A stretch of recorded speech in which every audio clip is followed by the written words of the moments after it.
स्वागत है मेरे मिनी ब्लॉग में। मिनी ब्लॉग ना आई है, मान लो बहुत बड़ा ब्लॉक है। तरफगंज विधानसभा क्षेत्र 299 बहुत बड़ा ब्लॉक है। देखे में तो मिनी ब्लॉक है लेकिन है बहुत बड़ा। तो मौका पर हम एसाइट AKBK filling station Dattnagar Nawabganj Gonda Dhamwa Ghat से जब उतरबो सोहावल से दूरी 2.5 किलोमीटर है पेट्रोल पंप भी। तो मौका पर हम यहाँ मौजूद हैं और ये पेट्रोल पंप पर यहाँ पर ये हम लोग हैं और ये हमारे चाचा का नाम है आपका? चाचा जी हमारे संजय सिंह, जो भैया के हो जो न कोनो परिचय के मोहताज नहीं है।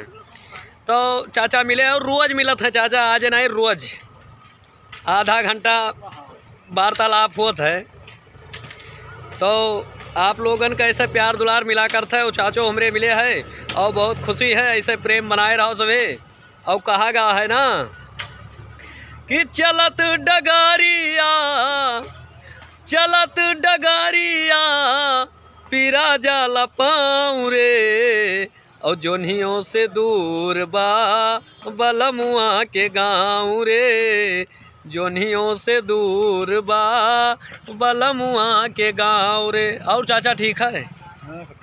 चाचा हमरे बहुत मुहात है हमें भैया।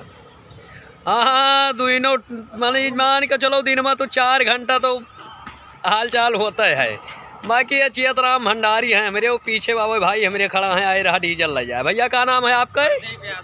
प्रदीप यादव बेउंदा माझा। प्रदीप यादव बेउंदा माझा। बाकी आप लोग ऐसे भैया प्रेम बनाए रहो। और ये चियतराम आए भैया